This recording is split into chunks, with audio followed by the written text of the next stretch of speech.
Hello everyone, welcome back to my channel. I hope you all are doing good.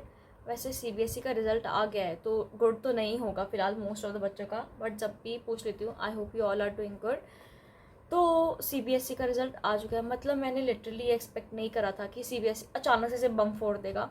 मतलब मुझे पता था कि रिज़ल्ट 13 तारीख को आएगा, बट मेरे को एक्सपेक्टेशन थी कि या तो 12 बजे आएगा या 1 बजे आएगा. बट सीबीएसई ने 11 बजे ही रिज़ल्ट डाल दिया. एंड मतलब मैं बता रही हूँ, मैंने एक दिन बाद पूरा वीडियो डाली है. मेरे को कल डालनी चाहिए थी अपने रिजल्ट की, बट इतने अच्छे नंबर नहीं आए हैं कि मैं तुरंत वीडियो डालूँ. बिकॉज मैं खुद शॉक में थी अपने खुद का रिजल्ट देख के, मतलब खुद के वो देख के मार्क्स. Because very unexpected. मतलब फिजिक्स तो एक्सपेक्टेड था कम आएंगे, बट एक और सब्जेक्ट है जिसने मुझे शॉक दिया पूरा. ठीक है, तो मार्क्स मैं आपको बताऊँगी बीच में. ठीक है, तो यार सीबीएसई, पता है फिजिक्स का पेपर टफ क्या, आई नो, बट यार केमिस्ट्री मतलब एक्सपेक्टेड से इतने कम. मतलब मेरा एक्सपेक्टेशन थी कि मेरे उतने ज़्यादा गलत नहीं गए थे. ठीक है, मैंने क्या एक्सपेक्टेशन थी मेरे को 100 में से अबव 90 आ जाएंगे. बट मेरा एक्सपेक्टेशंस वर्सेस रियलिटी वहाँ पे हो गया. ठीक है, एक्सपेक्टेशन इतने के होते हैं, रियलिटी में इतने आते हैं. वो काम हो गया मेरे साथ में. मतलब मैं फिजिक्स का देख के मैंने कहा ओके चलो फिजिक्स में उतना तो आए हैं, ठीक है. बट केमिस्ट्री, सो आपको अपने मार्क्स बताती हूँ अब. ठीक है, फाइनली मार्क्स बताती हूँ. सो मेरे इंग्लिश में आए हैं, मैं सब 100 में से बता रही हूँ. ठीक है, इंग्लिश में आए हैं मेरे 92, बायो में आए हैं मेरे 92, एंड फिज़िकल एजुकेशन में आए हैं मेरे 93. And guys, time for physics and chemistry. Physics में आए हैं मेरे 72, डोंट जज.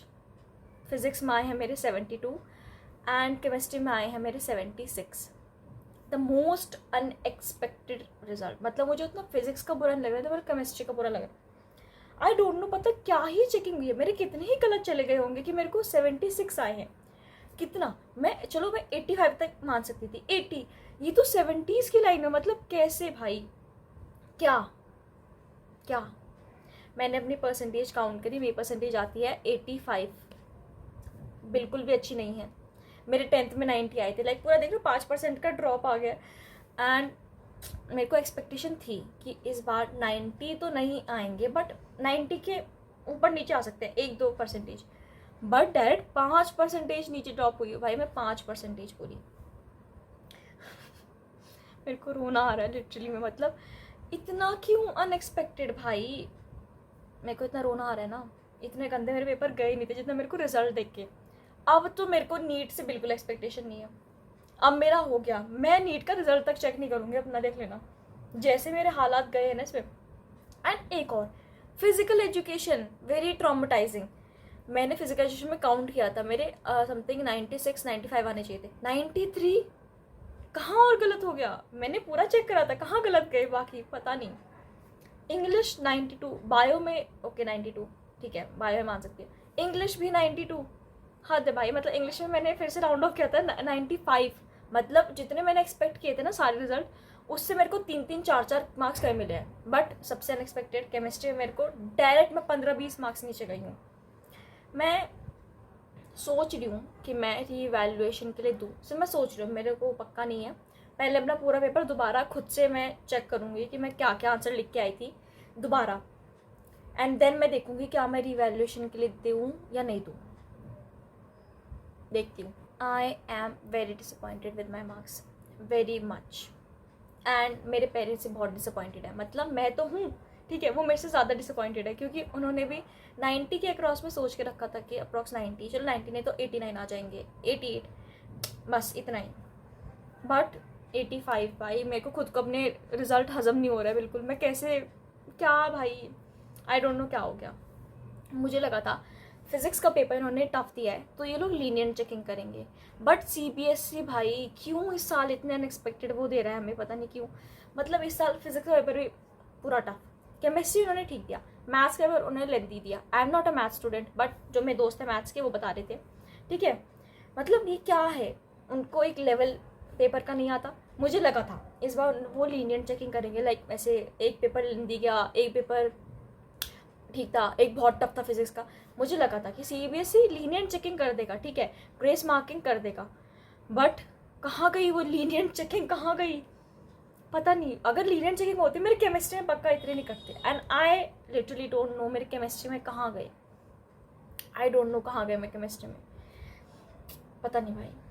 मैं पता है पहले सोच रही थी, मैं कल पूरा दिन ऐसे बैठ के सोच रही थी, मैंने कहा मैं अपने मार्क्स ऐसे किसी को बताऊं, क्योंकि बिल्कुल बताने वाले मार्क्स नहीं है ये। 85% इज़ नॉट गुड, ठीक है, मेरे लिए तो स्पेशली नॉट गुड, ठीक है।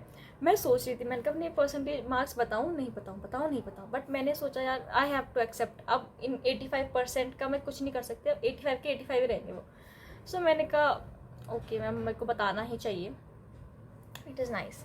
तो मैं इसलिए आज वीडियो डाल रही हूँ, तो इसलिए एक दिन लेट हो गया क्योंकि मैं कल खुद डाइजेस्ट नहीं कर पा रही थी, एंड मैं खुद कल बहुत सैड थी, लिटरली बहुत सैड थी मार्क्स देके, पूरे दिन में बहुत सैड थी, but I have to accept. And now अब एंट्रेंस की तैयारी करनी पड़ेगी बहुत सारे, बिकॉज अब जो हो गया, ठीक है, ना तुम कुछ कर सकते हो ना मैं कुछ कर सकती हूँ, ठीक है। पास्ट में हम जा नहीं सकते, टाइम मशीन हमारे पास है नहीं, अगर होती तो मैं आई एम गारंटी मैं चेंज कर देती, मैं अपने आंसर ही चेंज कर देती पूरी राइटिंग में, देख लेना, जब मैं खुद टीचर बन के चेकिंग कर देती। बट अब कुछ नहीं कर सकते हैं, ठीक है, ये नहीं कहूँगी बहुत अच्छे मार्क्स हैं, but I have to accept जितने मार्क्स हैं सब चेकिंग कह रही हूँ, सॉरी, अब इससे मूव ऑन होते हैं। एंड देखो मैं ये नहीं कहूँगी a single piece of paper can't decide your future, because असलियत यही है कि वो जो सिंगल पीस ऑफ पेपर होते हैं ना वही डिसाइड करता है। अगर तुम जहाँ तुम्हारी 12th की मार्कशीट लगती है ना, जब वो देखेंगे ना 85% है समथिंग, जिसके 70 भी है, 70% है, वो single piece of future decide करता है तुम्हारे आंसर। तुम्हारे वो नीट का रिजल्ट आएगा तो वो single piece of future decide करेगा। तो मैं ये लाइन तो कभी नहीं मानती कि single piece of paper can't decide your future, it decides. But तुम अब कुछ नहीं कर सकते हो, ठीक है, but you can do one thing, you can move on, you can learn from your mistake and make sure to not repeat that mistake in future, because entrance exam चल रहे हैं बीच में, and we need to get into a very very very good college, बहुत अच्छी placements लेनी है and बहुत अच्छी लाइफ जीनी है, ठीक है। तो we need to move on and we will move on, okay, time लगेगा बट हो जाएगा, हो जाएगा, ठीक है। So meet you in my next video. Yes, मैं बताना भूल गई, मेरी CUET की डेट शीट भी आ गई है, एंड मेरा पेपर है 24 एंड 28 को, हाँ 24 एंड 28 को, आई गेस, हाँ यही है 24 एंड 28 को। सो टाइम कम रह गया, मतलब 10 ही दिन रह गए, so I have to prepare for that, ठीक है। So meet you in my next video and till then, ठीक है, अच्छे से पढ़ते रहो, एंड पढ़ते रहे बोलूँगी, एंट्रेंस एग्जाम है भाई, 2 जितने एंट्रेंस एग्जाम हो सकता है 2, ठीक है, मैं तो कह रही क्लियर करो, get into best college, okay, bye.